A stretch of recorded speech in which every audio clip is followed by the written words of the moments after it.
I wish that we in unison can appreciate the Constitution and celebrate it. Thank you very much. Honorable Home Minister.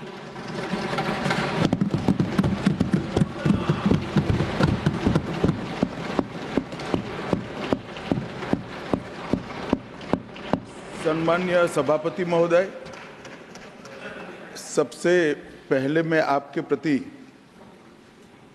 आभार का भाव प्रकट करना चाहता हूं कि इस महत्वपूर्ण चर्चा में आपने मुझे हिस्सा लेने का मौका दिया है। महोदय, ये चर्चा जो है, ये चर्चा एक और तो हमारे संविधान के कारण हमारा देश इतना कितना आगे बढ़ा, इसका जनता को एहसास कराएगी। दूसरी ओर हमारे संविधान की मूल भावनाओं के कारण ही 75 साल में लोकतंत्र के मूल पाताल तक गहरे गए हैं, इसका भी एहसास होता है। और तीसरी ओर ये भी मालूम पड़ता है, जब संविधान की भावनाओं को दरकिनार कर कर कोई अपने लिए संविधान को तोड़ मरोड़ कर आगे चलने का प्रयास करता है, तो किस प्रकार के अकस्मात और किस प्रकार की दुर्घटनाएं होती हैं। इस सभी दृष्टि से देखें तो संविधान की दोनों सदन में जो चर्चा हुई है, वो चर्चा एक प्रकार से हमारे किशोरों के लिए, हमारी युवा पीढ़ी के लिए आने वाले दिनों में ये दोनों महान सदन में बैठकर देश का भविष्य का निर्णय करने वालों के लिए बहुत शिक्षणात्मक रहेगी, ऐसा मेरा मानना है। और देश की जनता के लिए भी क्षीण करने में बहुत मदद करेगी कि किस पार्टी ने आज जो 75 साल की मीमांसा होगी, इसमें स्पष्ट हो जाएगा किस पार्टी ने जब जब जनता ने शासन अपने वो पार्टी के हाथ में दिया, संविधान का सम्मान किया है या नहीं किया है। मान्यवर, बहुत लंबी आजादी की लड़ाई के बाद हम आजाद हुए। जब हम आजाद हुए तब दुनिया भर के कई राजनीतिक पंडितों ने कई आगाहियां की थी कि ये देश बिखर जाएगा, शायद बन ही नहीं पाएगा। कुछ लोगों ने ऐसी आगाही की थी कि यहां डेमोक्रेटिक वैल्यू प्रस्तापित हो ही नहीं पड़ सकते, एकता हो ही नहीं सकती, और ये देश आर्थिक रूप से कभी भी आत्मनिर्भर नहीं हो पाएगा। और आज जब 75 साल के समय के बाद संविधान को स्वीकार करने के बाद पीछे मुड़कर देखते हैं, तो सरदार पटेल का मैं अब धन्यवाद करना चाहता हूं कि सरदार साहब के अथक परिश्रम के कारण आज देश एक होकर मजबूती से दुनिया के सामने खड़ा। मान्यवर, जो कहते थे लोकतंत्र इस देश में सफल नहीं होगा, मैं वो सभी लोगों को इस सदन के माध्यम से कहना चाहता हूं कि 75 साल हो गए, हमारे साथ भी पास पड़ोस में दुनिया भर में कई लोग आजाद हुए, नई शुरुआत की, वहां कई बार अकस्मात हुए, लोकतंत्र सफल नहीं हुआ। हमारा लोकतंत्र आज पाताल तक गहरा पहुंचा है। अनेक परिवर्तन रक्त की एक बूंद बहाए बगैर हमने करे हैं और विचारधाराओं के आधार पर भी परिवर्तन करे हैं। अनेक तानाशाहों के गुमान, अभिमान और अहंकार को चूर चूर करने का काम इस देश की जनता ने किया है, मगर लोकतांत्रिक तरीके से किया है। और मान्यवर, जो कहते थे कि हम आर्थिक रूप से आत्मनिर्भर नहीं हो पाएंगे, उनको भी हमारी जनता ने, हमारे संविधान की खूबसूरती ने जवाब दिया है। हम आज दुनिया का 5वां अर्थतंत्र बनकर सम्मान के साथ, और ब्रिटेन जिन्होंने सालों तक हम पर राज किया, और ये जो मैंने तीनों आगाही कही वहीं से पक्ष विपक्ष में से आई थी, आज ब्रिटेन भी अर्थतंत्र की तालिका में हमारे पीछे खड़ा है। मान्यवर, ये हम सब के लिए गौरव लेने का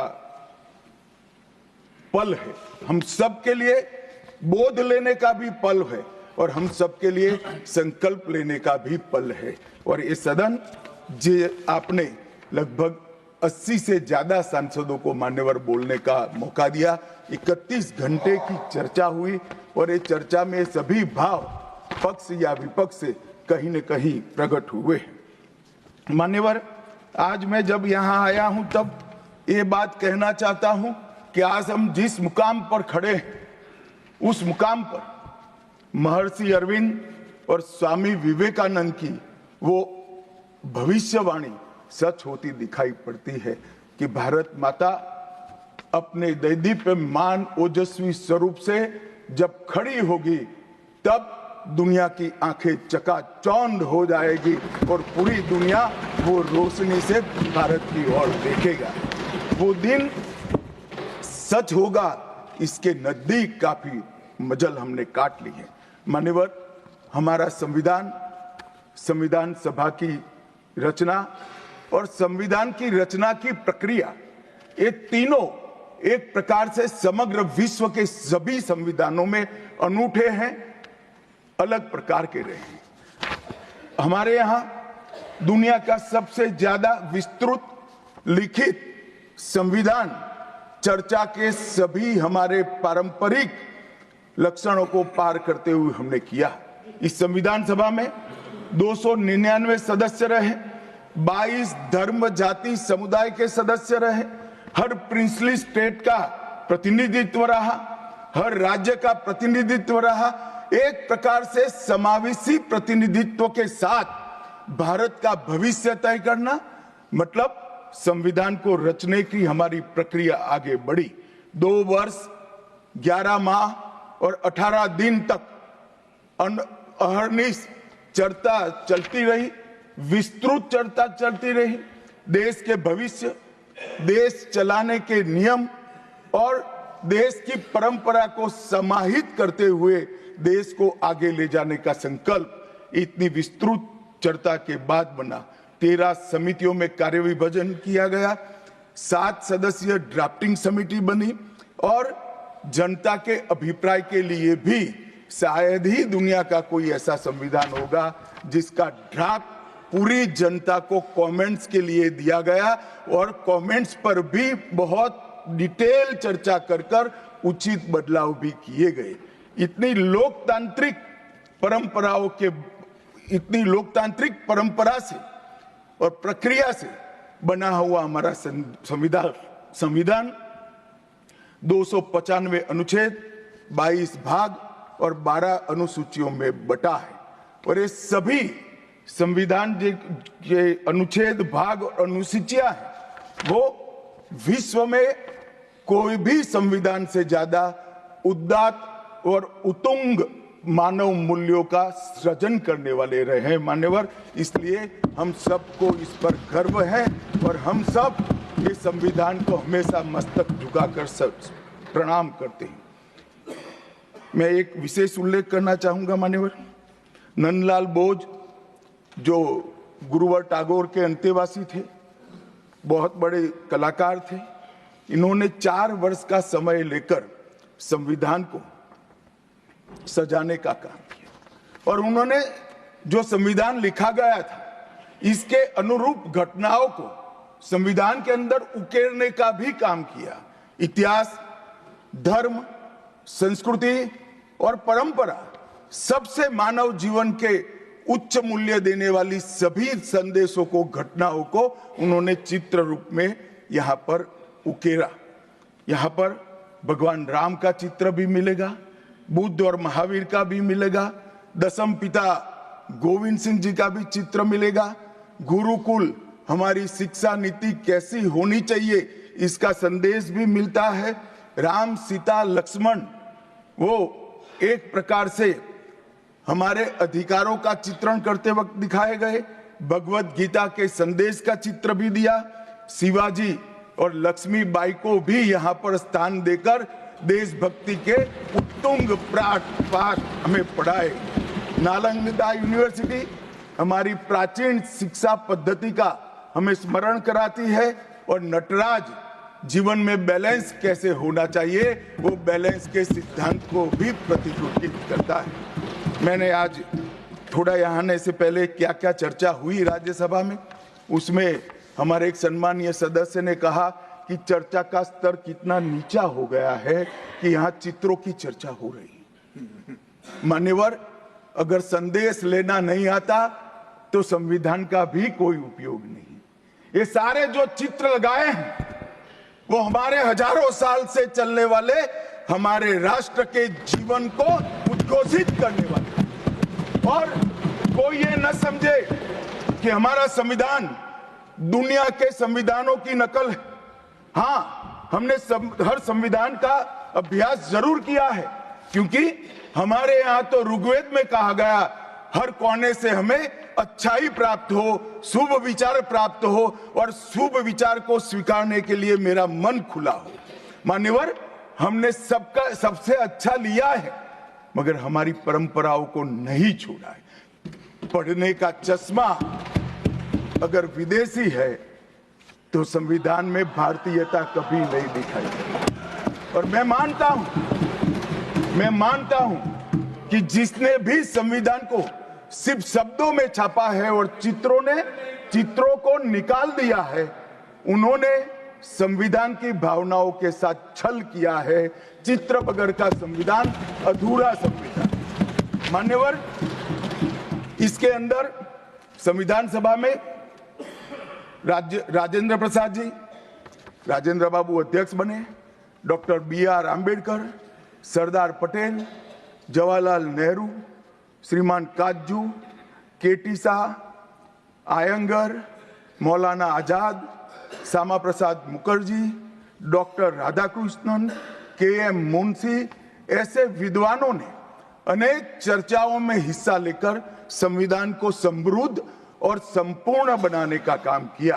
परंतु इतना ही नहीं, संविधान सभा के जो सदस्य थे, इसके अलावे भी विवेकानंद, महर्षि अरविंद, महात्मा गांधी, गोपाल कृष्ण गोखले, तिलक महाराज, वीर सावरकर, लाला लजपत राय और राष्ट्र, लोकतंत्र और हमारी परंपराओं में उच्च मूल्यों को स्थापित करने वाले हर महापुरुष की भावनाओं का ये महापुरुष ने उल्लेख कर कोई न कोई सिद्धांत को प्रस्तापित किया है। मान्यवर, जब इतने सारे मनुष्यों का अच्छा विचार जिस संविधान में हो, उसको सफल होना ही था। ये संविधान सफल होने के लिए संविधान सभा की चर्चा अगर कोई ध्यान से पढ़ेगा तो वेद, उपनिषद, चाणक्य नीति, विदुर नीति, शांति पर्व, रामायण और महाभारत, इसमें से निपजे हुए मानव जीवन के सभी मूल्यों को भी इसके अंदर हमने समाने का प्रयास किया था। मान्यवर, 75 साल हो गए संविधान को किस प्रकार से हमारे राजनीतिक दलों ने और हमारी पॉलिटिकल पार्टियों के साथ साथ हमारी सरकारों ने भी किस प्रकार से आगे बढ़ाया, इसकी भी चर्चा जरूर होनी चाहिए। मैं मानता हूं ये चर्चा समय उचित होगी। हमारे संविधान की रचना के बाद डॉक्टर आंबेडकर ने बहुत सोच समझकर एक वाक्य किया था। मैं आंबेडकर जी के वाक्य को सदन के सामने प्रस्तुत करना चाहता हूं। कोट, कोई संविधान कितना भी अच्छा हो वह बुरा बन सकता है अगर जिन लोग पर उसको चलाने की जिम्मेदारी है वो अच्छे न हो। उसी तरह से कोई भी संविधान कितना भी बुरा हो वो अच्छा साबित हो सकता है अगर उससे चलाने वालों की भूमिका सकारात्मक और अच्छी हो। ये दोनों घटनाएं मान्यवर हमने हमारे संविधान के 75 साल के कालखंड के अंदर देखी है, और मैं तथ्यों के आधार पर सदन के सामने और सदन के माध्यम से देश की जनता के सामने भी रखना चाहता हूं। हमारे संविधान को कभी भी अपरिवर्तनशील नहीं माना गया। समय के साथ साथ देश भी बदलना चाहिए, समय के साथ साथ कानून भी बदलने चाहिए, और समय के साथ साथ समाज भी बदलना चाहिए। परिवर्तन इस जीवन का मंत्र है, सत्य है। इसको हमारे संविधान सभा ने स्वीकार किया था। इसलिए आर्टिकल 368 में संविधान संशोधन इसके लिए प्रोविजन किया गया। अभी कुछ राजनेता आए हैं, 54 साल की आयु में अपने आप को युवा कहते हैं और ये घूमते रहते हैं, संविधान बदल देंगे, संविधान बदल देंगे, संविधान बदल देंगे। मैं उनको समझाना चाहता हूं कि संविधान बदलने का प्रोविजन, संविधान के प्रावधानों का बदलने का प्रोविजन अनुच्छेद 368 के अंदर संविधान में ही है। और मैं आज फिर से एक बार कहना चाहता हूं, थोड़ा ज्ञानवर्धन भी हो जाए किसी का।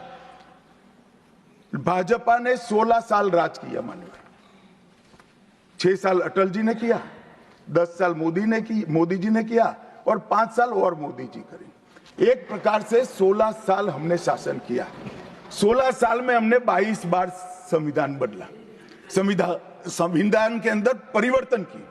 और कांग्रेस ने 55 साल करा और 55 साल में 77 परिवर्तन कांग्रेस ने भी किए, कांग्रेस के शासन में भी हुए।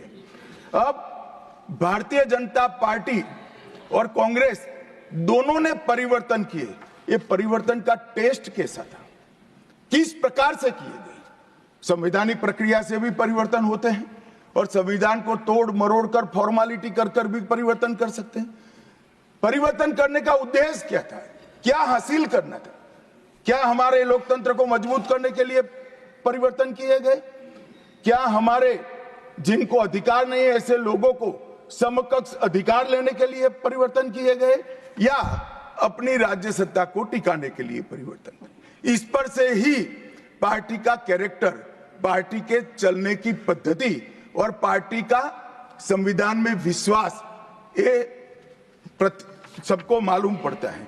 मैं ज्यादा संविधान के संशोधन में नहीं जाऊंगा मान्यवर। दोनों प्रमुख दलों के 4 संविधान संशोधन को मैं लेना चाहूंगा। पहला संशोधन हुआ 18 जून 1951 में। संविधान सभा ने ही ये संशोधन करना पड़ा, क्योंकि संविधान बनाने के बाद, संविधान स्वीकारने के बाद आम चुनाव में जाने तक का भी धैर्य कांग्रेस पार्टी में नहीं था। अभी लोकसभा नहीं बनी थी, अभी राज्यसभा नहीं बनी थी और संशोधन लेकर आए।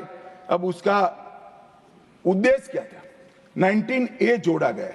19A जोड़ा गया, वो किस लिए जोड़ा गया? अभिव्यक्ति की आजादी पर स्वतंत्रता को, अभिव्यक्ति की आजादी, अभिव्यक्ति की स्वतंत्रता को कर्टेल करने के लिए पहला सुधार आया। और किसने किया मान्यवर? उस वक्त प्रधानमंत्री कौन था? श्रीमान जवाहरलाल नेहरू इस वक्त उस वक्त प्रधान।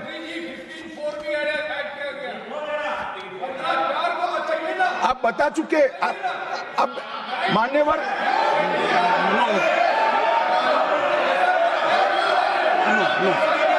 No, sit down. Jairam ji, he is not yielding. He is not yielding. We heard leader of the opposition. मान्यवर, Unless there एक is second. yielding, let us hear. मान्यवर, मेरा लंबा अनुभव है। आजकल करते हुए मुझे 30 साल हो गए विधानसभा और लोकसभा राज्यसभा में बैठे हुए। संसद में भाषण करने का मेरा अनुभव है मान्यवर। वो विरोध तभी कर सकते हैं जब मेरी बात सच न हो। अगर मेरी बात सच नहीं हो तो बताए वो। संविधान संशोधन नंबर 1, अब सुनिए, संविधान संशोधन नंबर 1 वो अभिव्यक्ति की आजादी को कर्टेल करने के लिए ही लाया गया था और जवाहरलाल नेहरू के लिए लाया गया। मान्यवर, 24वां संविधान संशोधन, 24वां संविधान संशोधन जवाहरलाल नेहरू जी की सुपुत्री इंदिरा जी उस वक्त प्रधानमंत्री थी। पार्टी तो वही सत्ता में थी, कांग्रेस पार्टी। 5 नवंबर 1971 को संविधान में संशोधन किया गया, 24वां संशोधन। और संविधान संशोधन के माध्यम से संसद को मौलिक अधिकार, नागरिकों के मौलिक अधिकार कम करने का अधिकार दे दिया। तो एक प्रधानमंत्री कांग्रेस पार्टी के अभिव्यक्ति की स्वतंत्रता का टेल करते हैं, दूसरे प्रधानमंत्री उसी परिवार से आते हैं, वो नागरिकों के मौलिक अधिकार को कर्टेल करने का अधिकार लेते हैं, और 39वां संविधान संशोधन अब तो इंतहाई कर दी मान्यवर, सब सीमाओं को पार कर दिया। मान्यवर, आप तो अधिवक्ता रहे हैं। 10 अगस्त 1975 का वो दिन हमारे संविधान के इतिहास में बहुत, जब भी जिक्र होगा काले अक्षरों से ही इसका जिक्र करना पड़ेगा। उस वक्त 39वां संविधान संशोधन आया मान्यवर। 39वां संविधान संशोधन क्या था? इंदिरा गांधी जी के चुनाव को इलाहाबाद हाईकोर्ट ने अमान्य घोषित कर दिया। अब ये अभी कुछ नहीं है, ईवीएम ले लेकर घूमते हैं, हारते हैं और ईवीएम ले लेकर, ईवीएम ने हरा दिया, ईवीएम ने हरा दिया, ईवीएम ने हरा दिया। सुप्रीम कोर्ट ने 24 बार ईवीएम की अर्जी नकार दी। चुनाव आयोग ने 3 दिन ईवीएम 10 से 5 बजे तक रखा कि भाई कोई हैक कर कर बताए। कोई नहीं गया, सुप्रीम कोर्ट में कोई नहीं गया, और हारते हैं तो ईवीएम का दोष निकालते। मान्यवर, एक ही समय, एक ही दिन 2 परिणाम घोषित। एक महाराष्ट्र में सुपड़ा साफ हो गया, जो जनादेश के साथ द्रोह किया था, इसका दंड महाराष्ट्र की जनता ने दिया, और दूरबीन लेकर दिखाई नहीं पड़ते, और उसी दिन वो झारखंड में जीते। तो महाराष्ट्र में ईवीएम खराब है और झारखंड में टप से जाकर नए कपड़े पहनकर शपथ ले ली। अरे भाई, जरा तो शर्म करो, जनता देख रही है। एक जगह ईवीएम सही है, एक जगह ईवीएम खराब है। मान्यवर, ऐसा कैसे हो सकता है? और मान्यवर, यहां पर इलाहाबाद हाईकोर्ट ने इंदिरा गांधी जी के चुनाव को निरस्त कर दिया, अमान्य किया, और उन्होंने संशोधन से प्रधानमंत्री पद की न्यायिक जांच पर भी प्रतिबंध लगा दिया। आपको जो करना है वो करो, कोई न्यायिक जांच नहीं है। ये अभी जो अधिकारों की गुहार लेकर घूमते हैं मेरे कम्युनिस्ट भाई, मैं उनको पूछना चाहता हूं, किसके साथ बैठे हो? किसके साथ बैठे हो? रात को अंधेरा कर कर अपनी आत्मा को टटोलना भैया, मालूम पड़ेगा। और ये संविधान संशोधन मान्यवर रिट्रोस्पेक्टिव इफेक्ट से किया गया कि पुराना भी मुकदमा है तो वो खारिज हो जाएगा। कभी ऐसा होता है? हमारे प्रधानमंत्री तो कहते हैं मैं प्रधानमंत्री नहीं हूं, प्रधान सेवक। और कोई कहता है कि मुझ पर मुकदमा नहीं हो सकता, मैं शासक हूं, शासक के खिलाफ उंगली नहीं उठाई जाती। भले संविधान ने अधिकार दिया, वो अधिकार हम समाप्त कर देते हैं। और मान्यवर, ऐसे ऐसे सुधार किए हैं। मान्यवर, उस वक्त भी श्रीमती इंदिरा गांधी थी और 42वां संविधान संशोधन आया।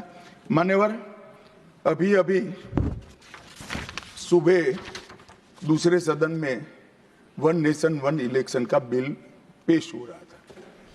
सारी कांग्रेस पार्टी और इनके साथी दल लोकसभा को, विधानसभा और लोकसभा का कार्यकाल बदलने का अधिकार नहीं। मैं सुन रहा था, है नहीं है तो जब बिल आएगा तब चर्चा करेंगे। परंतु भाई, आपने क्या किया? 42वें संशोधन से 3 जनवरी को लोकसभा और राज्य की विधानसभाओं का सामान्य कार्यकाल 5 वर्ष से बढ़ाकर 6 साल कर दिया। क्यों किया? कि अभी चुनाव होगा तो हम हार जाएंगे, इसलिए लोकसभा को ही लंबा कर दो। इतनी निर्लज्जता के साथ विश्व में कोई संविधान संशोधन नहीं हुआ होगा। मान्यवर, दूसरा, कुछ कानून पारित करने थे। सदस्य उस वक्त ज्यादा विरोध तो कर नहीं सकते थे, मगर विरोध करने का नया तरीका कुछ कांग्रेस में जिसमें हिम्मत थोड़ी बची कुची थी, इन्होंने कहा एब्सेंट रहने लगे तो क्वारम नहीं होता था। तो फरवरी 1 को संविधान संशोधन किया कि संसद और राज्यसभा में क्वारम की आवश्यकता नहीं है।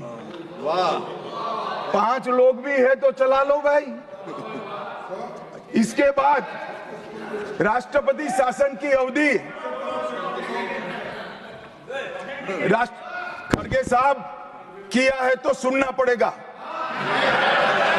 हिम्मत के साथ सुनना पड़ेगा। मान्यवर राष्ट्रपति शासन की अवधि 6 महीने तक बढ़ा दी। मान्यवर ये 4 संशोधन, मैं समझ रहा हूं क्यों गुस्सा आ रहा है, मान्यवर। Sir, he is not yielding. Honorable Home Minister is not yielding. Are you yielding, sir? मान्यवर मैं आपको एड्रेस करूंगा।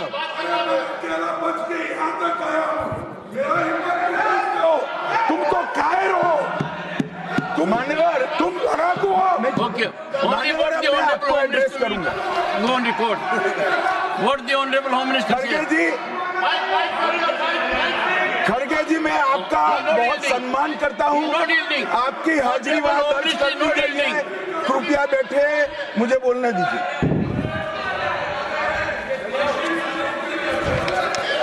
मान्यवर ये चारों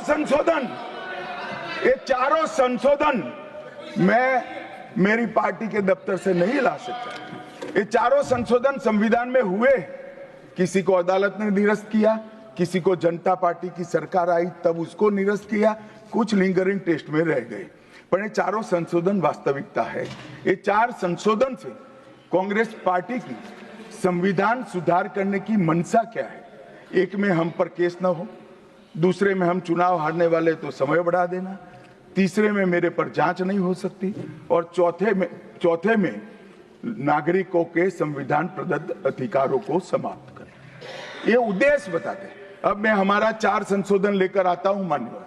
सबसे पहला संशोधन नरेंद्र मोदी जी ने सरकार में किया, 101वां नंबर भी अच्छा आया है। 101वां संशोधन 1 जुलाई 17 को हम जीएसटी को लेकर आए मान्यवर, और इस देश के अर्थतंत्र को रिदम में लाने का। कश्मीर से कन्याकुमारी और कामाख्या से द्वारका तक विशाल फैले हुए देश को जीएसटी के तहत 100 अलग अलग बिक्री करके कानूनों को समाप्त कर कर लोगों की हालाकी खत्म कर कर एक कानून लाने का काम नरेंद्र मोदी जी ने किया, और वो लोगों की भलाई की। कल की डिबेट मैंने पढ़ी है, कोई सदस्य बोले कि नरेंद्र मोदी जी ने विरोध किया था। मैं रिकॉर्ड पर कहता हूं, हां नरेंद्र मोदी जी ने विरोध किया था। किस मुद्दे पर किया था? आप जीएसटी तो लाना चाहते थे, मगर राज्यों को कंपनसेशन की गारंटी देना नहीं चाहते थे। हम जीएसटी भी लाए और राज्य को विकास दर के हिसाब से कंपनसेशन की गारंटी भी दी। इतना ही नहीं, गारंटी का 10 साल तक पालन करने का काम भी भारतीय जनता पार्टी की नरेंद्र मोदी सरकार ने किया। हम संशोधन लाए देश के अर्थतंत्र को सुचारू बनाने के लिए। दूसरा संशोधन लाए, 102वां संशोधन, national commission of backward class को संवैधानिक दर्जा देने का काम। अब कुछ लोगों को पेट में दुख रहा है कि नरेंद्र मोदी जी ने ये क्यों किया। मैं साहब आगे बहुत सारी बातें बताऊंगा। नरेंद्र मोदी जी इसलिए कर पाए कि आपने नहीं किया था। अगर आप ये कर देते तो मोदी जी के तो भाग्य में ही नहीं आता। मगर साहब, पिछड़ी जातियों का कल्याण कभी भी कांग्रेस पार्टी का विश्वास नहीं रहा, मान्यता नहीं रही, नीति भी नहीं रही। भारतीय जनता पार्टी ने संविधान संशोधन पिछड़ी जातियों के कल्याण के लिए। तीसरा संशोधन क्या लाए? 130वां संशोधन 12 जनवरी 19, किसी भी जिनको आरक्षण का फायदा नहीं मिलता है ऐसी जाति के गरीब से गरीब बच्चों को 10% आरक्षण देने का फैसला। गरीब कल्याण और गरीब हटाओ की बातों, गरीबी हटाओ की बातों सालों तक करी, सूद नहीं मिली, समय नहीं मिला, विचार नहीं आया। ये विचार नरेंद्र मोदी जी को आया और गरीबों को, बच्चों को 10% आरक्षण पूरे देश भर में मिला। मान्यवर 105वां संशोधन, ओबीसी की पहचान करने के लिए केंद्र के पास अधिकार थे। अब मैं बताना चाहता हूं, इतने बड़े विशाल देश में 140 करोड़ की जनसंख्या में पिछड़ी जातियों का पिछड़ापना क्या कोई एक केंद्र सरकार कर सकती है? फेडरल स्ट्रक्चर की बात करते हैं, मगर अब तक केंद्र सरकार के पास ही रहा था। नरेंद्र मोदी जी ने कहा इसके कारण पिछड़ा समाज को अन्याय होता है।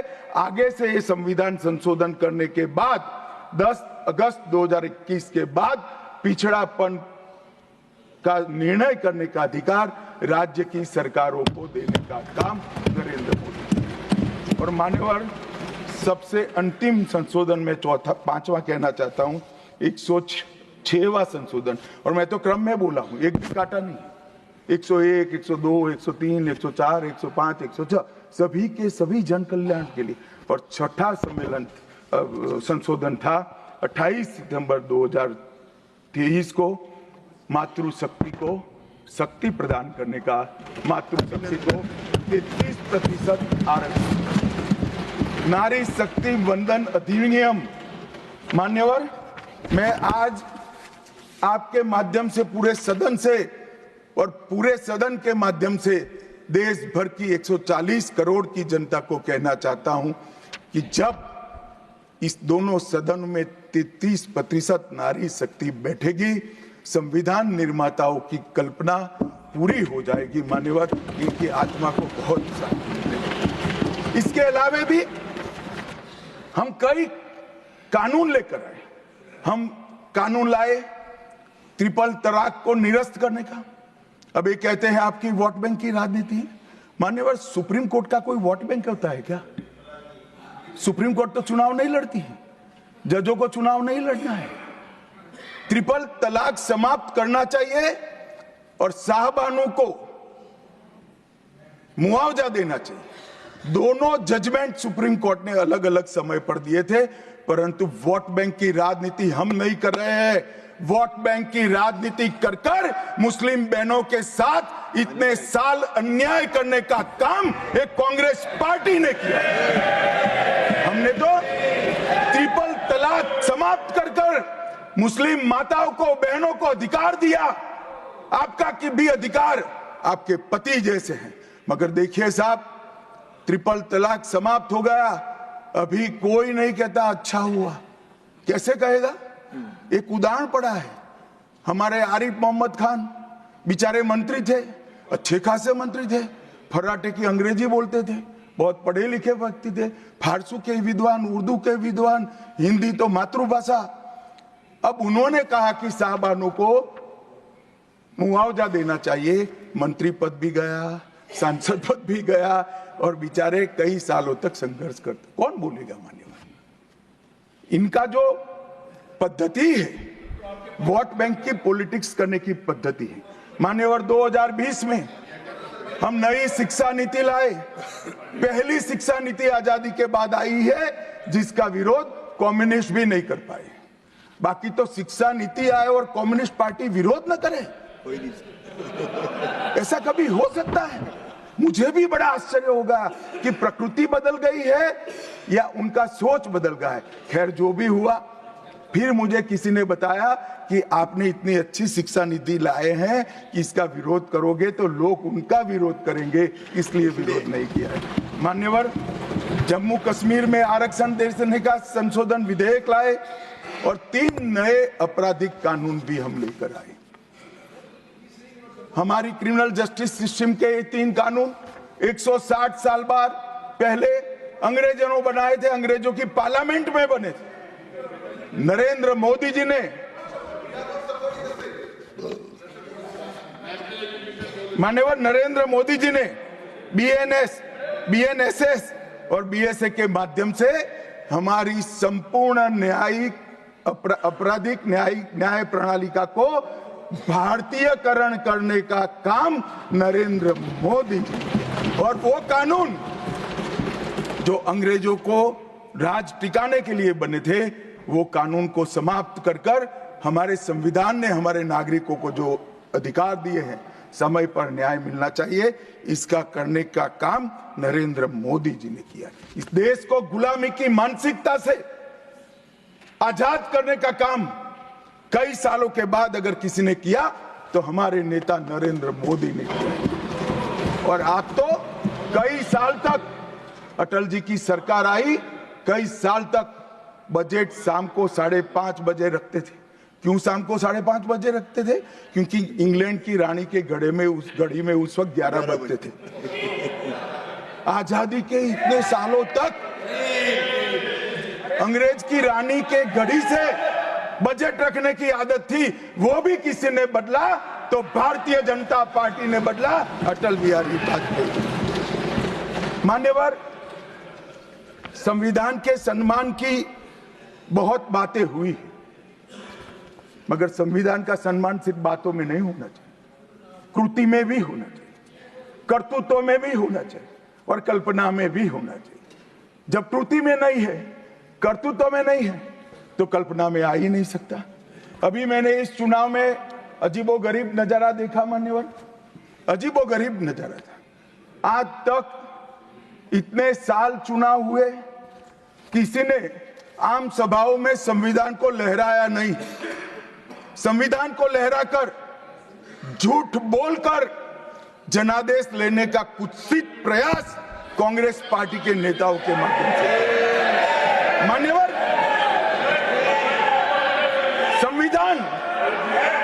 संविधान लहराने का मुद्दा नहीं है, संविधान बहकाने का मुद्दा नहीं है।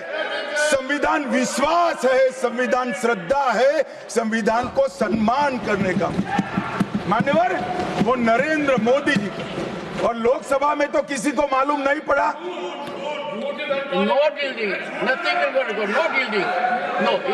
मान्यवर, लोकसभा में तो किसी को मालूम नहीं पड़ा, लोकसभा में तो किसी को मालूम नहीं पड़ा। जागरूकता थी।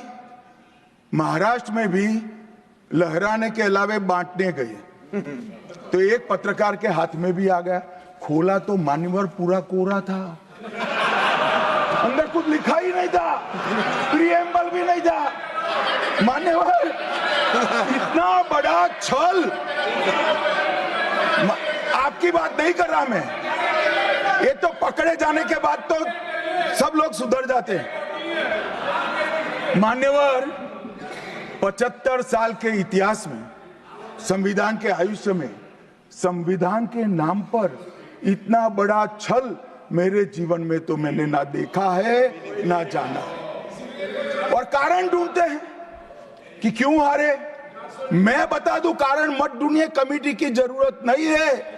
संविधान और आरक्षण करते थे, लोग जान गए कि संविधान फर्जी लेकर घूमते हो तो लोगों ने हरा दिया। मान्यवर, ये प्रति जो लेकर घूमते हैं, इसमें गोखले साहब ने क्या लिखा है वो एक बार पढ़ लें। उन्होंने लिखा है कि इंदिरा जी और कांग्रेस पार्टी ने संविधान पर सबसे ज्यादा कठोर कुठाराघात करने का काम किया है। जो प्रति लेकर घूमते हैं ना, उसकी प्रस्तावना में लिखा गया। माननीय अध्यक्ष, माननीय सभापति महोदय, माननीय सभापति महोदय, संविधान कैसे तोड़ा मरोड़ा जा सकता है, इसके भी मैं 2 उदाहरण देना चाहता हूं। हमारे सेना के जवान, सुरक्षा दलों के जवान, वो हमारी मातृभूमि की 1 इंच भूमि पर जान देने के लिए तैयार है। सैकड़ों हजारों लोग शहीद हुए 1 इंच भूमि के लिए। और मान्यवर, किसी को भी भूमि देनी है तो आर्टिकल 1 अमेंड करना पड़ेगा। आर्टिकल 1 में हमारे भूभाग की व्याख्या की गई है, इसको बदलना पड़ता है। तमिलनाडु के पास एक टापू था, कच्चा तीवू टापू, वो टापू 1974 में अचानक ही एक एग्रीमेंट कर वन फाइन मॉर्निंग लंका को दे दिया गया। मान्यवर, चलो भाई, बहुमत था आपका, मान लो ऐसे भरोसे से किया होगा कि संसद मेरा सम्मान रखेगी, परंतु बाद में भी ये आर्टिकल 1 का बदलाव आज तक नहीं आया है और वो हमारा भूभाग आज हमारा हिस्सा नहीं है। मान्यवर, ऐसा खिलवाड़ भारत नहीं, दुनिया के किसी भी देश में शासकों द्वारा संविधान के साथ नहीं किया होगा। मान्यवर, आप तो अधिवक्ता है, 35A को कॉन्स्टिट्यूशन ऑर्डर से, राष्ट्रपति महोदय के ऑर्डर से दाखिल किया गया। अब दाखिल तो हो सकता है, पर कॉन्स्टिट्यूशन ऑर्डर को दोनों सदन की परमिशन चाहिए, जो हमने धारा 370 हटाने के लिए ली। मैं आज कांग्रेस के मित्रों को पूछना चाहता हूं, जो संविधान की दुहाई देते हैं, 35A जब आपने लागू किया, इसके कॉन्स्टिट्यूशन ऑर्डर पार्लियामेंट में कब डिबेट में आया, कब मतदान हुआ, किसने पारित किया? पार्टी को तो निजी परिवार की जागीर समझते हो, संविधान को भी निजी परिवार की जागीर आप लोग समझ रहे। मान्यवर, इतना बड़ा छल देश की 2 संसदों के साथ किया है। एक पूरा 35A डाल दिया संसद संविधान में, पार्लियामेंट के पास सब्जेक्ट ही नहीं है। देश का भूभाग दे दिया, पार्लियामेंट के साथ विषय ही नहीं आया। किस प्रकार से आपने संविधान के साथ खिलवाड़ किया है, किस प्रकार से आपने देश को चलाया है, ये देश की जनता को आज इस बहस से मालूम पड़ना चाहिए। मान्यवर, आपातकाल, अभी बड़ी बड़ी उदात्त भावनाओं का स्मरण कांग्रेस के मेरे दोनों सदनों के साथी सदस्य कर रहे थे। यंग सदस्य करे तो मैं समझता हूं, शायद इन्होंने इतिहास न पढ़ा हो, मगर जो लोग आपातकाल के वक्त थे वो भी करते थे। किसी की भी स्मृति इतनी अल्पकालीन कैसे हो सकती है? मान्यवर, क्या हुआ था आपातकाल में? लाखों लोग कोई अपराध के बगैर जेल में ठूस दिए गए, लाखों लोग, कोई पॉलिटिकल पार्टी बाकी नहीं है। आज इनके साथ बैठे हैं, उनमें से भी कुछ लोग जेल में थे, वो भी नहीं बोलते हैं।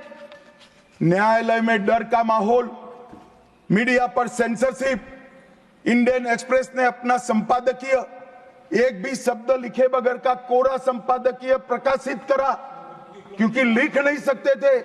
श्रीमान शुक्ला साहब से एडिट कराना होता था, वापिस ही नहीं आता था, तो उन्होंने कोरा अखबार ही निकाल दिया। इस तरह से विरोध किया और तय हो गया मान्यवर, एक व्यक्ति कहेगी वही कानून होगा। और क्यों किया? देश पर आक्रमण हुआ था क्या? देश की आंतरिक सलामती ठीक नहीं थी क्या? ना ना ना ना ना ना, ऐसा कुछ नहीं हुआ था। सिर्फ इतना हुआ था कि इलाहाबाद हाईकोर्ट ने उनको सांसद के रूप में अयोग्य ठहरा दिया था। अपनी कुर्सी जाने वाले, चुनाव नहीं कराना था। और मान्यवर, जब पार्लियामेंट, जब इसको चैलेंज किया गया और न्यायालय में, सर्वोच्च अदालत में जब चर्चा चली, तब उन्होंने कहा, नीरज डे को पूछा कि आर्टिकल 21 के तहत के अधिकार इमरजेंसी में समाप्त हो सकते हैं क्या? तो उन्होंने कहा यस सर। साहब, कोई भी वकील को यस सर कहने की इतनी बड़ी फीस नहीं मिली होगी। नीरज डे 11 साल तक अटॉर्नी जनरल रहे, एक यस सर कहने का। मान्यवर, डीओ ड्राफ्ट जो होता है वो कैबिनेट में, कैबिनेट मंत्रालय से आता है। कैबिनेट मंत्रालय में डीओ ही नहीं है। कैबिनेट का जो प्रस्ताव होता है कैबिनेट मंत्रालय के थ्रू जाता है, मगर आज कैबिनेट में कोई रिकॉर्ड नहीं है कैबिनेट मंत्रालय में। मैं तो छोटा था मान्यवर, मुझे जेल में नहीं जाना पड़ा।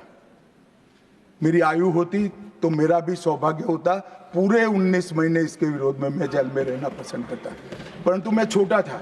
मुझे इमरजेंसी की मालूमात कैसे पड़ी? मैं बीना का गीतमाला सुनता था, बीना का गीतमाला अचानक बंद हो गई। तो मैंने घर में झगड़ा किया कि बीना का गीतमाला क्यों नहीं आती। मेरे पड़ोस वाले चाचा ने कहा किशोर कुमार के साथ इंदिरा जी का झगड़ा हो गया है, बीना का गीतमाला में किशोर कुमार का आवाज नहीं आना चाहिए। तो नए गीतों की रिकॉर्डिंग हुई और किशोर कुमार और लता मंगेशकर के ड्यूएट गीत भी लता दीदी की आवाज में ही पूरे देश ने 19 महीना सुने साहब। देखिए डेमोक्रेसी की बात करें मान्यवर, इस प्रकार की कृति, ऐसा दंड दिया देश की जनता ने उनको कि अब स्वप्न में भी नहीं कर सकते हैं। ऐसी कृति कोई न करे, इसलिए ये बहस जरूरी है। और मान्यवर, हम तो संविधान का सम्मान करते हैं। नरेंद्र मोदी जी ने संविधान दिन मनाने की बात रखी तो एक वरिष्ठ कांग्रेसी नेता ने कहा क्या जरूरत है संविधान दिन की, 26 जनवरी तो है।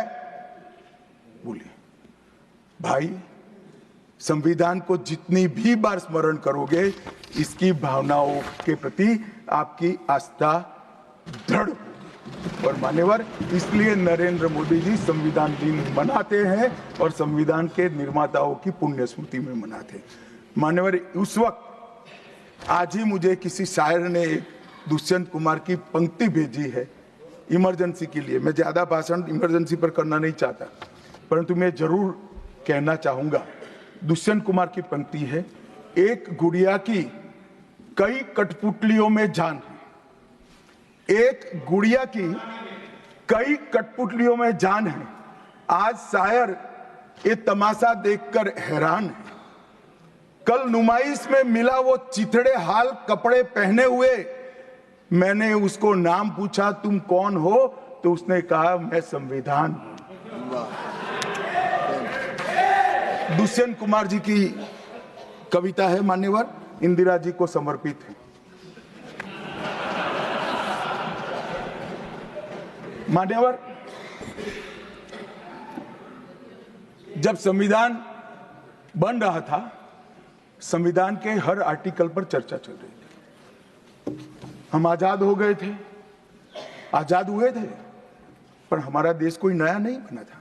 हम तो हजारों सालों से दुनिया में सबसे चिर पुरातन संस्कृति, चिर पुरातन धर्म और चिर पुरातन समाज जीवन लेकर निकले हुए देश हैं। हाँ, एक कालखंड के लिए गुलाम हो गए थे, आजादी मिली, आगे देश कैसे चले इसका एक डॉक्यूमेंट बनाना था। तो उस डॉक्यूमेंट में चर्चा में आया कि अब देश का नाम क्या हो। अंग्रेज लिख कर गए थे इंडिया, क्योंकि वो भारत को जानते ही नहीं थे। वहां जो प्रचलन में शब्द हो गए यूरोप में, वो शब्द उन्होंने हम पर थोप दिया था और गुलामी की मानसिकता ने इसको स्वीकार भी किया था। मगर जब आजाद हुए तब इस पर चर्चा हुई और अब उस वक्त के सदस्य सेठ गोविंदास ने दरखास्त किया कि देश का नाम भारत रखना चाहिए। उस वक्त जवाहरलाल नेहरू ने कहा कि पीछे देखने की जरूरत नहीं है, भविष्य की ओर देखिए। और मान्यवर, देश के नाम के अंदर इंडिया भी रहा, भारत भी रहा। खैर, मैं इस पर टिप्पणी करना नहीं चाहता, परंतु नजरिए का सवाल है। अगर इंडिया के चश्मे से भारत को देखोगे तो भारत समझ में नहीं आएगा, पूरा जीवन चला। और इसलिए इन्होंने अपने गठबंधन का नाम भी इंडिया ही रखा है, इसीलिए रखा है, वो ही सोच से चलना है। और मान्यवर, हमारे प्रधानमंत्री जी ने विकास तो करना है, दुनिया में सबसे आगे बढ़ना ही है, विकास के साथ साथ विरासत को भी अपना कर आगे बढ़ना। गुलामी की हर परंपरा को हम समाप्त करना चाहते हैं। हम एक आजाद मुल्क है, सार्वभौमत्व से लैस मुल्क है, किसी की परंपरा हमें स्वीकार नहीं है। परंपरा बदलनी है तो हम बदलेंगे, नए कपड़े हर कोई पहनता है, हम भी पहनेंगे, परंतु हमारी पुरानी परंपराओं पर हमें शर्म नहीं है। और मान्यवर, क्या किया नरेंद्र मोदी जी ने? राजपथ, जो अंग्रेज सम्राट के सम्मान में नाम रखा गया था, उसका नाम बदलकर कर्तव्य पथ रखा था। इंडिया गेट पर किंग पंचम जॉर्ज की मूर्ति लगी थी, मूर्ति हटा दिया, शर्म के मारे में स्थान खाली था, हमने वहां सुभाष बाबू की प्रतिमा लगा। मान्यवर, नेवी का चिन्ह जो देकर गए थे वही चलता था। हमने वीर छत्रपति शिवाजी महाराज की नेवी के चिन्ह को हमने भगवान बिरसा मुंडा की 150वीं जयंती को जनजातीय गौरव वर्ष के रूप में मनाया। राष्ट्रीय युद्ध स्मारक हमने बनाया और राष्ट्रीय युद्ध स्मारक में अमर जवान की ज्योति को विलीन करने का काम भारतीय जनता पार्टी के नेता नरेंद्र मोदी। संसद के अंदर राजा जी ने जो उदात्त भावनाएं व्यक्त की थी, जिसको जवाहरलाल जी ने भी स्वीकारा था, मगर बाद में शर्म का एहसास हुआ, सेंगोल को इलाहाबाद के म्यूजियम में भेज दिया। नरेंद्र मोदी जी ने विधिवत तरीके से सेंगोल को संसद के अंदर प्रस्तावित कर नई संसद बनाई और विश्व भर में चोरी की गई मूर्तियां, आर्टिफैक्ट्स जो थे वो 345 हजारों साल पुराने हमारे मूर्तियां और आर्टिकल्स, उसको वापस लाने के लिए हमारे विदेश मंत्रालय ने काम किया। न्यू एजुकेशन पॉलिसी, पूरा देश अंग्रेजी में चले, ऐसे षड्यंत्र चले इतने सालों तक। न्यू एजुकेशन पॉलिसी में हमने कंपलसरी कर दिया बच्चे की प्राथमिक शिक्षा मातृभाषा में होगी। मान्यवर, मातृभाषा में आईएएस आईपीएस का एग्जाम नहीं दिया जाता था, हमने वहां मातृभाषा में एग्जामिनेशन को किया। अभी तमिलनाडु के सदस्य बोल रहे थे, पहले आप जिनके साथ बैठे हो उनके शासन में तमिल में आईएएस आईपीएस का पेपर नहीं लिख सकते थे। आज तमिल मीडियम में बड़ा हुआ बच्चा गर्व के साथ देश का टॉप ब्यूरोक्रेट बन सकता है। ये व्यवस्था हमने करी। मान्यवर, अंडमान और निकोबार के द्वीप समूह का नाम जो अंग्रेज रखे थे वो छोड़कर गए थे। सुभाष बाबू ने जब अंडमान निकोबार जीता तब उन्होंने नामकरण किया था शहीद और स्वराज, उसको भुला दिया गया। आजादी के बाद फिर से अंग्रेजों का नाम वापस लाए, नया न रखो कोई बात नहीं भाई, सुभाष बाबू ने रखा निकाल दिया। हमने डंके की चोट पर सुभाष बाबू के नाम शहीद और स्वराज दोनों वापस लाने का काम किया। ल्यूटियन में रेस कोर्स रोड पर रहते थे, हमने लोक कल्याण मार्ग करा। डेलहाउसी रोड का नाम दारा सिकोह के नाम से किया और निर्मला जी ब्रीफकेस की जगह वही खाता लेकर आज जब बजट देती है तब पूरे देश भर के भारतीय संस्कृति के लोगों को आनंद होता है। मान्यवर, 1500 से ज्यादा पूरे नए कानूनों को हमने समाप्त करने का काम किया। इन्होंने अपने परिवार की प्रसिद्धि के अलावे कुछ नहीं किया। हजारों जगह पे गांधी नेहरू परिवार के नाम मिलेंगे और किसी का नहीं। सुभाष बाबू का पुतला भी हमने लगाया। मान्यवर, हमने प्रधानमंत्री संग्रहालय बनाया। जवाहरलाल जी से लेकर नरेंद्र मोदी जी के पहले जितने बने वो सभी प्रधानमंत्रियों के जीवन कवन को हमने दिखाने का काम किया। वहां पहले सिर्फ जवाहरलाल जी का मिशन, G20 की अध्यक्षता हमने की और भारतीय सांस्कृतिक और वैश्विक समन्वय को हमने प्रोत्साहित। राम मंदिर का निर्माण, काशी विश्वनाथ धाम का पुनरुद्धार, काशी उज्जैन शारदा पीठ, करतारपुर साहिब कॉरिडोर, योग को वैश्विक पहचान और 160 साल पुराने कानूनों को खत्म करने का काम नरेंद्र मोदी जी ने किया। हम पीछे नहीं गए। ऐसा वो मानते थे पीछे चले जाओगे, पीछे नहीं गए। पीछे तो आप छोड़कर गए थे। आप 14वें नंबर पर छोड़कर गए थे, अटल जी 11 पे लाए, फिर 11 से नीचे नहीं गए, देश पर बड़ा उपकार किया। मोदी जी 11वें से 5वें नंबर पर लाए और 27 में 3रे नंबर पर पहुंच गए। मान्यवर, अभी कुछ नेताओं को आरक्षण में चुनाव जीतने की फॉर्मूला दिखाई पड़ती है। आरक्षण आरक्षण आरक्षण आरक्षण आरक्षण कोई आज की कल्पना नहीं है, हमारे संविधान निर्माताओं ने की। आर्टिकल 15 और 16 में एससी, एसटी और ओबीसी को आरक्षण का प्रोविजन किया गया मान्यवर। ये मूल प्रोविजन है, कोई नया नहीं है। इतनी जोर से आरक्षण आरक्षण आरक्षण कर छाती चौड़ी कर चिल्लाते। आज मैं बताना चाहता हूं कि कांग्रेस पार्टी किस प्रकार से आरक्षण विरोधी पार्टी है मान्यवर। इनका कहना और करना दोनों अलग है मान्यवर। आरक्षण के लिए नेहरू जी के उद्गार अंत में मैं बताऊंगा, परंतु ओबीसी को आरक्षण देने के लिए 1995 में 55 में काका साहेब कालेलकर कमीशन बना मान्यवर। इसका रिपोर्ट कहां है? दोनों सदन के रिकॉर्ड पर मैंने ढूंढा, कहीं नहीं, बुला दिया गया। क्यों? क्योंकि ओबीसी को आरक्षण मिलता था। बैठिए बैठिए बैठिए ना, मैं प्रक्रिया बताता हूं। अर्ध सत्य नहीं बोलता हूं भाई,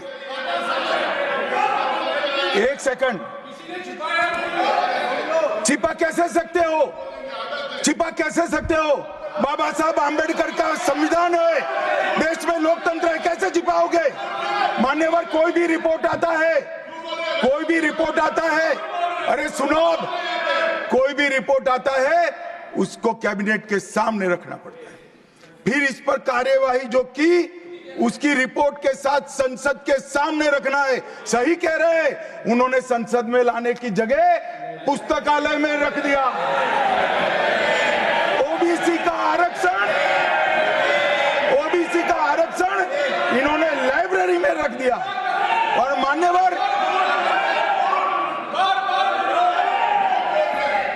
मान्यवर अगर काका साहेब कालेलकर कमीशन का रिपोर्ट स्वीकार कर लिए होते तो 1980 में मंडल कमीशन की रिपोर्ट की जरूरत ना पड़ती। मंडल कमीशन का रिपोर्ट कमीशन ही इसलिए बनाया गया क्योंकि काका साहेब कालेलकर कमीशन का रिपोर्ट स्वीकारा नहीं, और 80 में मंडल कमीशन का भी रिपोर्ट आ गया, किसी ने इसका अमल नहीं किया। अमल कब हुआ? जब 90 में इनकी सरकार गई तब अमल हुआ। और मान्यवर तब तक मंडल कमीशन के रिपोर्ट को भी ठंडे बस्ते में डाल दिया गया। 90 में, अरे सुनिए मान्यवर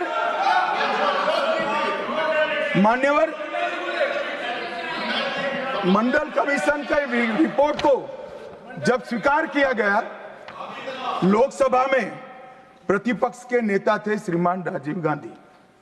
मैंने राजीव गांधी जी के सभी भाषणों को खंगाला। सबसे लंबा भाषण मंडल कमीशन के रिपोर्ट के विरोध करने के लिए किया है। और इन्होंने कहा पिछड़ों को आरक्षण देने से इस देश में योग्यता का अभाव हो जाएगा। अब ये तो आपके विचार हैं मान्यवर। राजीव गांधी की स्पीच भी, श्री राजीव गांधी की स्पीच भी लोकसभा के रिकॉर्ड पर पड़ी है। लाइब्रेरी में आप जाते हैं, लोकसभा की स्पीच निकलवा कर नहीं पढ़ते। जयराम जी पढ़ लीजिए एक बार। और नरेंद्र मोदी जी ने क्या किया मान्यवर? ओबीसी कमीशन को नरेंद्र मोदी जी ने मान्यता दी, पिछड़ा वर्ग का सम्मान किया, नेट, नीट, जेई उसमें ओबीसी का आरक्षण किया। और इन्होंने क्या किया? अभी भी ये तो सब नेहरू जी, इंदिरा जी और अब भी चलता रहता है। एक इन्होंने क्या किया? झूठ बोलना शुरू किया कि हम आरक्षण बढ़ा देंगे, आरक्षण बढ़ा देंगे। आरक्षण बढ़ाना चाहिए, आरक्षण 50% से ज्यादा बढ़ा। ये क्यों बढ़ाना है मैं बताना चाहता हूं। मान्यवर झूठ नहीं, असत्य, झूठ की जगह असत्य। चलिए मान्यवर, आपने भी करेक्ट किया था। खड़गे जी की बात को स्वीकार कर लेता हूं। उन्होंने झूठ नहीं बोला, वो सत्य से परे बोले हैं, वो नहीं बोलना चाहिए। मान्यवर, इन्होंने 50% से ज्यादा आरक्षण करने की वकालत की। मैं आज देश की जनता को कहना चाहता हूं कि देश के 2 राज्यों में धर्म पर आरक्षण अस्तित्व में है। धर्म के आधार पर आरक्षण ये गैर संवैधानिक है। मान्यवर, संविधान सभा की कोई भी डिबेट आरक्षण के प्रावधान करने वाले आर्टिकल की पढ़ लीजिए, इसमें स्पष्ट किया गया है कि कोई भी आरक्षण धर्म के आधार पर नहीं हो सकता। आरक्षण पिछड़ापन के आधार पर।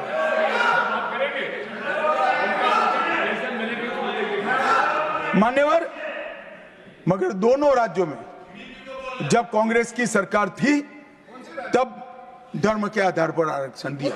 अब क्या हुआ है, सुप्रीम कोर्ट में रुक जाता है क्योंकि 50% की सीमा है।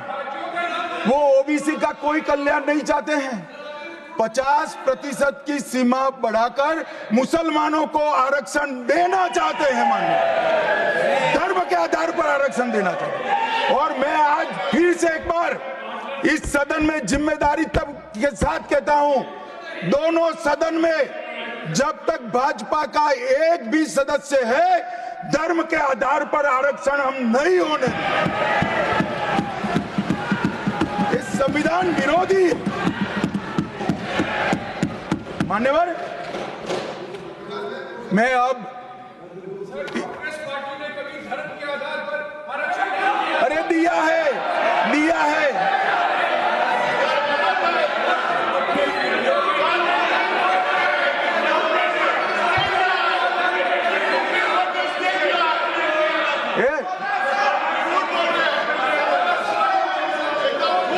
मान्यवर, इससे तो ये बच जाएंगे, मगर मैं रिकॉर्ड पर से कुछ कोट अनकोट कहना चाहता हूं जो संविधान सभा की चर्चा का रिकॉर्ड है। जवाहरलाल नेहरू जी ने कहा, मैं ये देखकर सचमुच आश्चर्यचकित हूं कि नियुक्ति में आरक्षण के सिद्धांत को कितनी देर तक ले जा रहा है, मतलब कितना बढ़ा रहे हैं।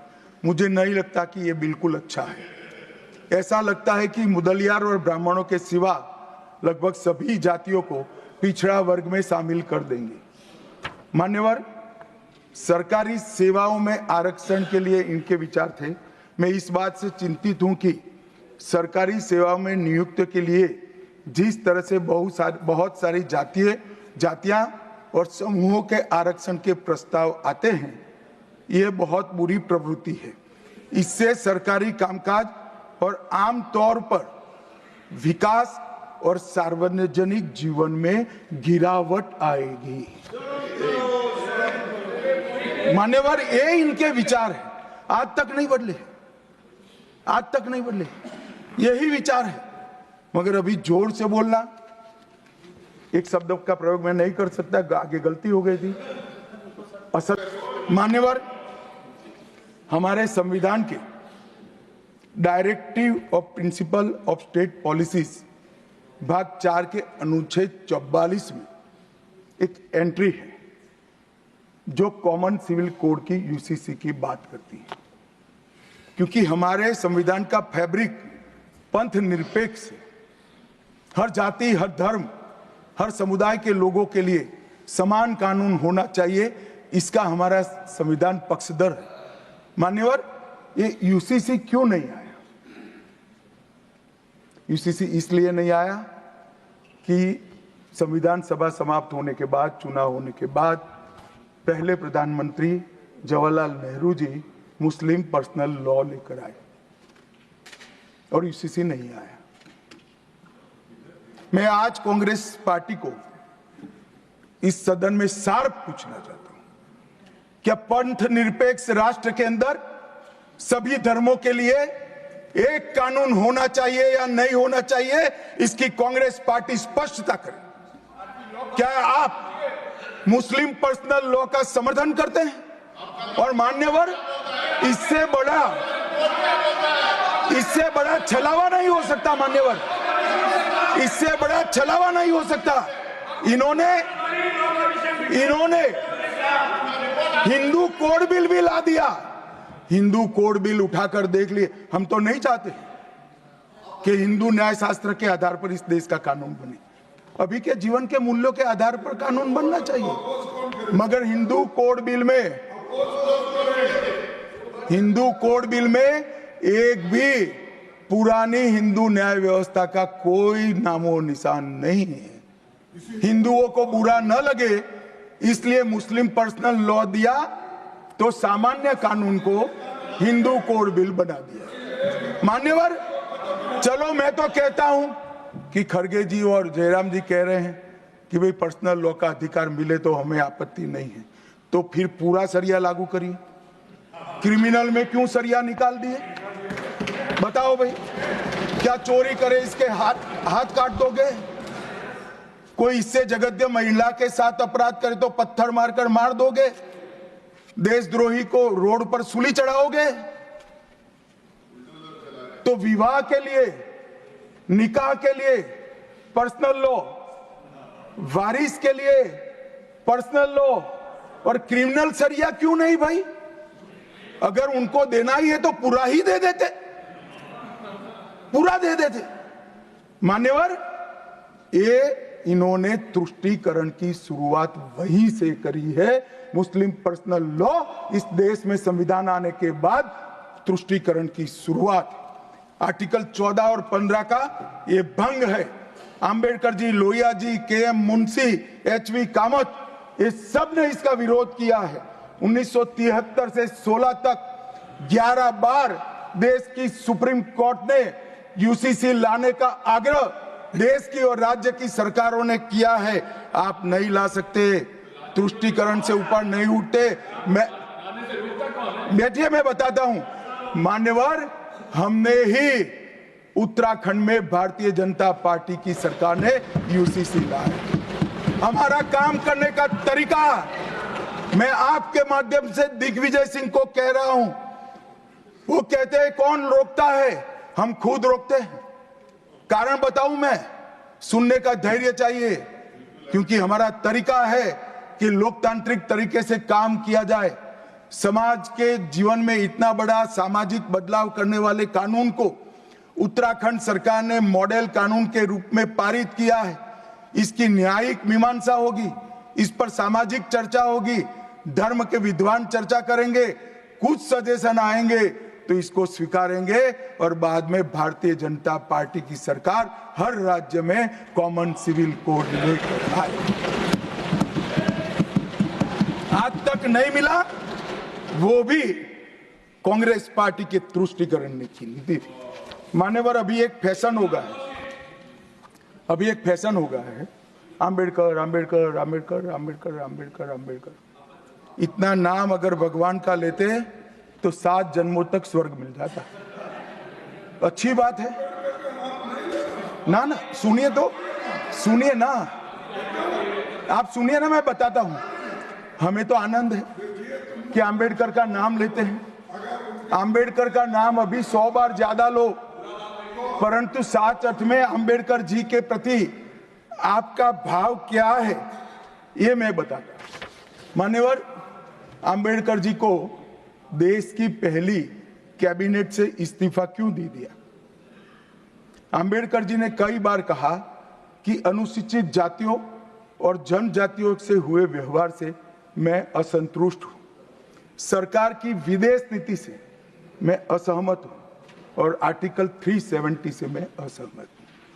इसलिए वो छोड़ना चाहते थे। उनको आश्वासन दिया गया, आश्वासन पूरा नहीं हुआ। उन्होंने इग्नोरेंस के चलते इस्तीफा दे दिया और एक श्री बी.सी. रॉय ने पत्र लिखा कि अंबेडकर और राजा जी जैसे 2 महानुभाव मंत्रिमंडल छोड़ेंगे तो क्या होगा। तो नेहरू जी ने उनको जवाब में लिखा है, राजा जी के जाने से तो थोड़ा बहुत नुकसान होगा, अंबेडकर के जाने से मंत्रिमंडल कमजोर नहीं होता है। मान्यवर, ये विचार जो खड़गे जी कह रहे हैं ना, क्या आपत्ति है? जिसका विरोध करते हो उसका वोट के लिए नाम देना कितना उचित है? क्योंकि अब अंबेडकर जी को मानने वाले पर्याप्त संख्या में आ गए हैं, इसलिए आप अंबेडकर अंबेडकर कर रहे हो।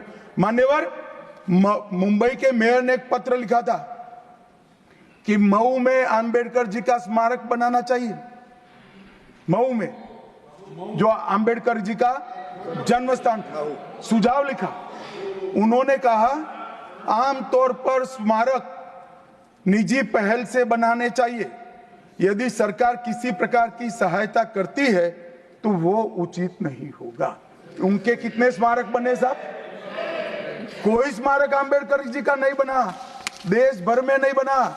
अंबेडकर जी के स्मारक कब बने? जब भारतीय जनता पार्टी सत्ता में आई, तब मऊ में डॉक्टर अंबेडकर के जन्म स्थान पर स्मारक बना। लंदन में अध्ययन करते थे, वहां स्मारक बना। नागपुर में शिक्षा दीक्षावलित वहां बना। दिल्ली में महापरिनिर्वाण स्थल पर बना, और मुंबई में चैत्य भूमि में भी बन रहा है। हमने 5 तीर्थ बनाए महामानव। और मैं मानता हूं मान्यवर, मैं मानता हूं कि अंबेडकर जी के सिद्धांतों पर चलना नहीं और वोट के लिए उनकी गुहार लगा देना। 14 अप्रैल को राष्ट्रीय समरसता दिवस घोषित किया हमने। 26 नवंबर को संविधान दिवस घोषित किया। उस वक्त भी इसका विरोध कांग्रेस के वरिष्ठ नेताओं ने किया। मान्यवर,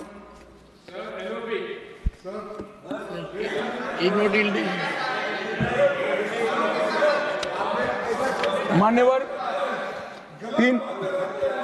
370 पर कई बार चर्चा हुई है। मैं ज्यादा कहना नहीं चाहता। सब जानते हैं कि एक टेम्पररी प्रोविजन को अनौरत संतान की तरह अपनी गोदी में 70 साल तक कांग्रेस ने खिलाने का काम किया, और 370 हटाने के लिए लोहे का जिगर चाहिए। और जब देश के प्रधानमंत्री नरेंद्र मोदी जी 2019 में फिर से प्रधानमंत्री बने, एक ही झटके से इसी सदन में 370 और 35 को समाप्त। इसी सदन में कहते थे खून की नदियां बह जाएगी। खून की नदियां छोड़ो, कंकड़ चलाने की किसी की हिम्मत नहीं है। कंकड़। और मान्यवर, क्या हुआ? इसके बाद क्या हुआ? 35,000 पंचायत के सदस्य आजादी के बाद पहली बार चुनकर आए। 2 करोड़ 11 लाख एक वर्ष में पर्यटक आए।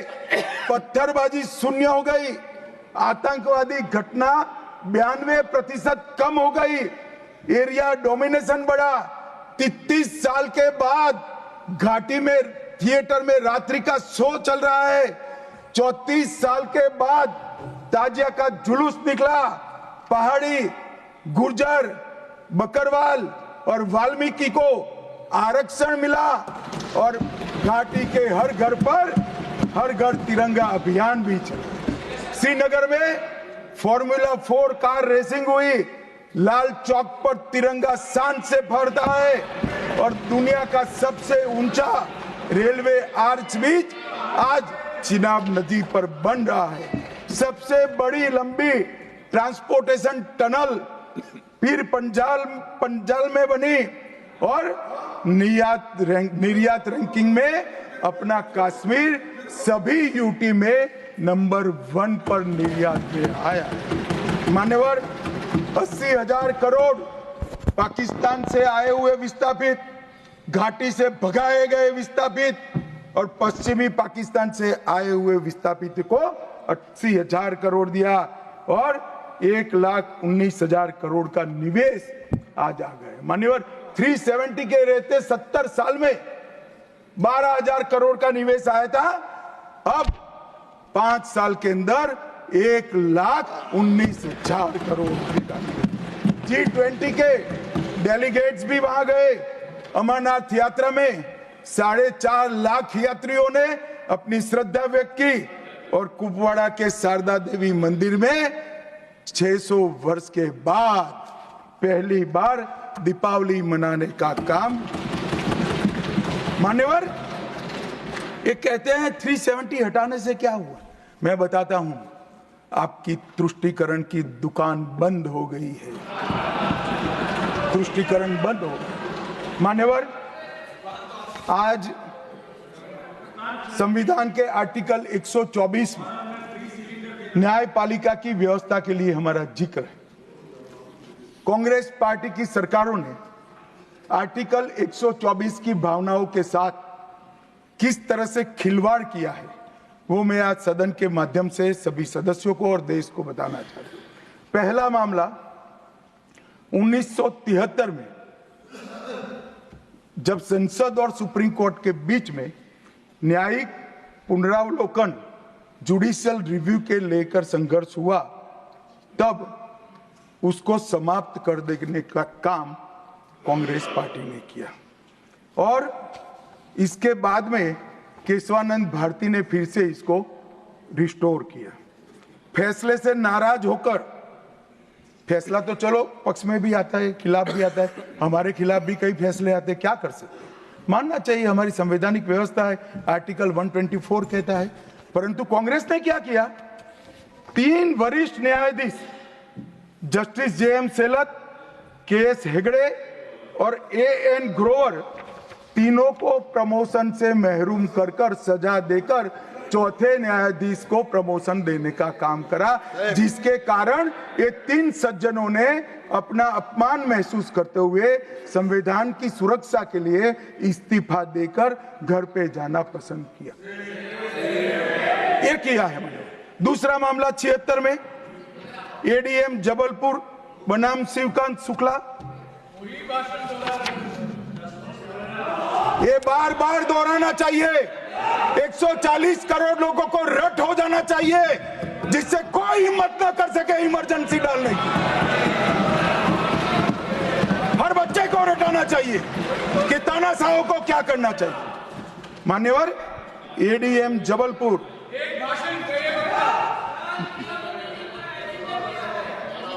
ADM जबलपुर जस्टिस खन्ना बेचारे 3 विरुद्ध 1 लघुमती फैसला दिया।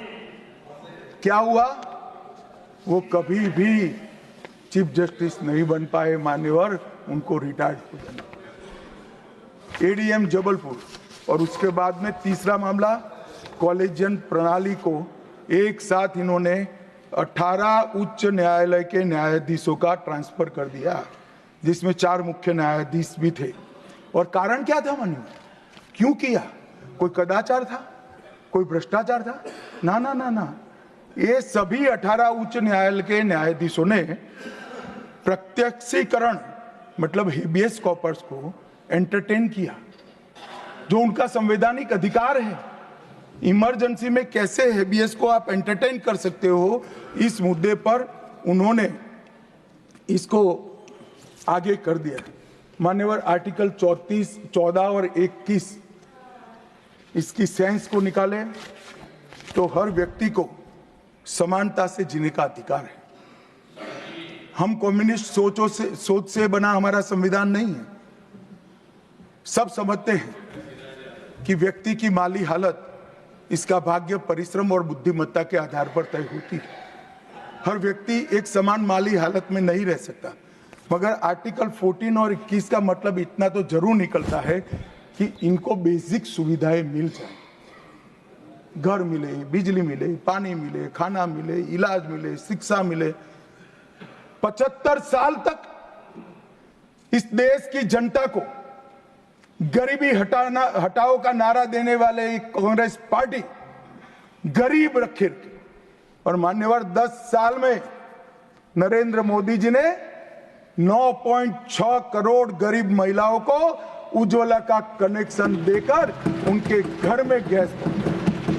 12 करोड़ गरीबों के घर में शौचालय पहुंचे, शुद्ध पीने का पानी 12.65 लाख करोड़ घरों में पहुंचा, 18,000 गांवों में बिजली पहुंची, 14.5 करोड़ किसानों के खाते में 2.40 लाख करोड़ रुपया सीधा डीबीटी से पूरा ट्रांसफर हुआ।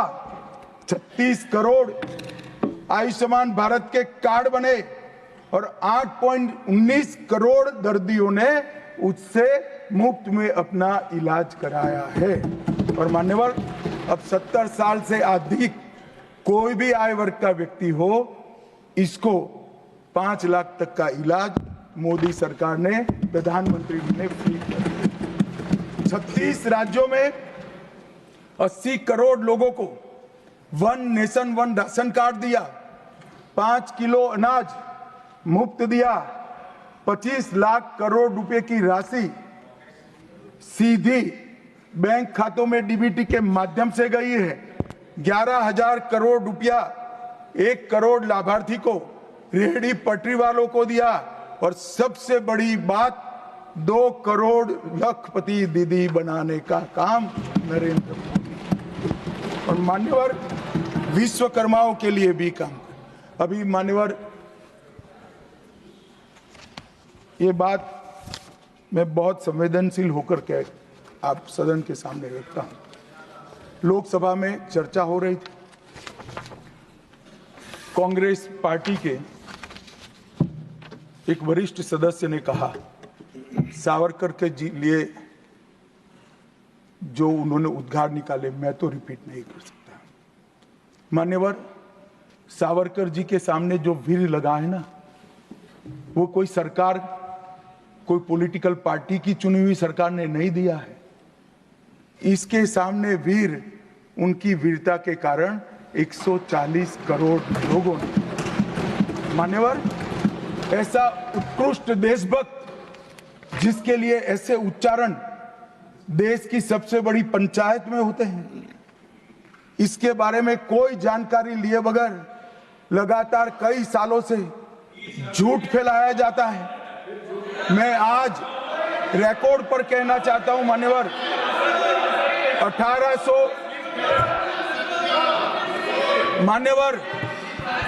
1857 से लेकर 1947 तक के स्वतंत्र संग्राम में किसी भी व्यक्ति को एक जीवन में 2 आजीवन कारावास हुए हैं तो वो वीर सावरकर।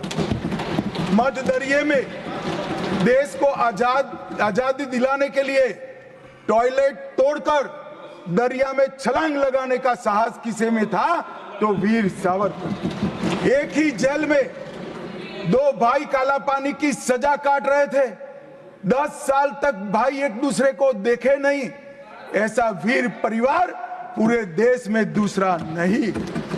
मान्यवर, आज सावरकर जी की एक उक्ति मैं यहां पर कहना चाहता हूं। उनका एक मराठी में वाक्य है, तुझ साठी मरण ते जनन, तुझ बिन जनन ते मरण। इसके आगे है, हे मातृभूमि तेरे लिए मरण मृत्यु ही जीवन है और तेरे बिना जीवन मेरे लिए मृत्यु से भी कठिन। ये देशभक्ति के वाक्य जिस व्यक्ति के मुंह से निकले, इसके लिए इस प्रकार की सदन में चर्चा करते हैं, सार्वजनिक रूप से बोलते हैं और गर्व महसूस करते हैं। क्या देशभक्ति कोई विचारधारा के साथ जुड़ी हो ही सकती है? देश के प्रति बलिदान किसी धर्म के साथ जुड़ा हुआ हो सकता है? किस प्रकार के स्तर पर हम देश के सार्वजनिक जीवन को ले गए हैं मान्यवर, और हमारी तो न माने, हमारी न सुने। सुनिए सुनिए, आप हमारी न माने, हमारी न सुने, हमको न स्वीकारे, मगर मैं इंदिरा जी के 2 वाक्य कोट करना चाहता हूं। एक, उन्होंने 1966 में सावरकर जी के निधन पर कहा, सावरकर एक महान व्यक्ति थे, उनका नाम साहस और देशभक्ति का पर्याय है। एक महान क्रांतिकारी जिन्होंने अनगिनत लोगों को प्रेरणा देने का काम किया, इंदिरा गांधी तत्कालीन प्रधानमंत्री। दूसरा, श्री बाखले को पत्र लिखा था कि आपका पत्र मुझे मिला, वीर सावरकर द्वारा ब्रिटिश सरकार के प्रति साहसी प्रतिरोध का हमारे स्वतंत्रता संग्राम के इतिहास में अपना एक महत्वपूर्ण स्थान है। मैं भारत के इस असाधारण पुत्र की जन्म शताब्दी के लिए कोटि कोटि शुभकामनाएं देती हूं प्रधानमंत्री। भाई हमारा तो न सुनो, मगर आप इंदिरा जी का भी नहीं सुनते हो। और मान्यवर, आपके माध्यम से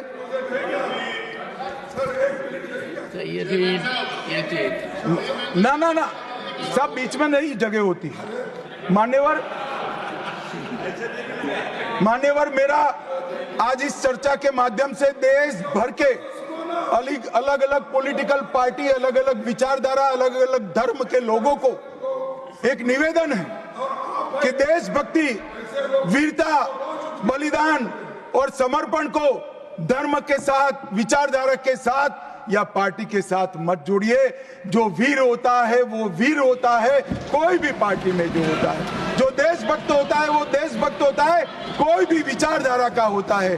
और जो बलिदान देता है वो बलिदान ही देता है, किसी भी धर्म के अंदर जन्म लिया हो। मान्यवर, ये बहुत नीचा विचार है, एक स्तर से नीचा विचार। और मैं चाहता हूं कि आज की चर्चा से देश की जनता इस प्रकार के चीजों का जवाब मांगना शुरू करे। मान्यवर, कांग्रेस पार्टी ने, हमारे संविधान ने 3 चीजों को, हर आर्टिकल का हार्द निकालेंगे तो कहीं ना कहीं इसी ओर जाएगा। 3 चीजों को हमारे संविधान ने नहीं स्वीकारा, क्योंकि हम लोकतंत्र में हैं, परिवारवाद नहीं होना चाहिए, पंथ निरपेक्ष राष्ट्र है इसलिए तुष्टीकरण नहीं होना चाहिए, और जन कल्याणकारी राज्य है इसलिए भ्रष्टाचार नहीं होना चाहिए। मुझे कई बार लगता है कि कांग्रेस पार्टी क्यों संविधान का सम्मान नहीं करती है, मगर जब ये 3 शब्द मैंने पढ़े तो मुझे मालूम पड़ा कि अगर वो संविधान की भावनाओं का संविधान करेंगे, सम्मान करेंगे, तो तुष्टीकरण, परिवारवाद और भ्रष्टाचार तीनों को छोड़ना पड़ेगा। इसके बगैर उनका अस्तित्व टिक ही नहीं सकता। परंतु एक व्यक्ति गरीब के घर से जन्म लेकर आता है, चाय बेचने वाला बेटा, जिसकी सास पुश्तों में न आगे कोई राजनीति में है ना कोई पीछे है, एक गरीब है मान्यवर, और तुष्टीकरण को नहीं मानता है। ऐसा आदमी जब 2014 में देश का प्रधानमंत्री बना, इन्होंने देश की राजनीति को तुष्टीकरण, परिवारवाद और भ्रष्टाचार के नासूर को हमेशा के लिए। और मुझे किसी ने कहा कि अभी महाराष्ट्र और हरियाणा में हार के लिए कांग्रेस पार्टी कोई आत्मनिरीक्षण के लिए कमेटी बना रही है। कोई कमेटी की जरूरत, मेरा अच्छा खासा अनुभव है। तुष्टीकरण, परिवारवाद और भ्रष्टाचार छोड़ दो, जनता चुनकर ला देगी आपको, कुछ करने की जरूरत नहीं है। मान्यवर, अभी 1 नेशन 1 इलेक्शन का विरोध करें। मान्यवर, मैं इस पर ज्यादा बात करना नहीं चाहता क्योंकि समिति ने शीश किया है, मगर विरोध करते हैं, इसके तर्क तो रखने चाहिए ना। मान्यवर, मैं आज आपको बात कहने आया हूं। अभी मैंने कुछ समय में मोहब्बत की दुकान के बहुत नारे सुने। मोहब्बत की दुकान देश के हर गांव में खोलने की महत्वाकांक्षा वाले लोग भी, बहुत भाषण उनके मैंने सुने हैं। मेरा उनको कहना है, मोहब्बत दुकान से बेचने की चीज नहीं है भैया। मोहब्बत प्रचार की चीज नहीं है। मोहब्बत दिल में बसाने का जज्बा है, और मोहब्बत दूसरों को महसूस कराने का लम्हा है। अगर इतना समझ जाएंगे तो और कोई तकलीफ नहीं पड़ेगी। मान्यवर, अंत में मैं इतना कहना चाहता हूं कि आज़ादी के अमृत महोत्सव में इस देश के प्रधानमंत्री जी आज़ादी के अमृत महोत्सव को बहुत अच्छे तरीके से एक वेल डिजाइन मैनर में मनाने का निर्णय किया। पूरे लाखों कार्यक्रम हुए।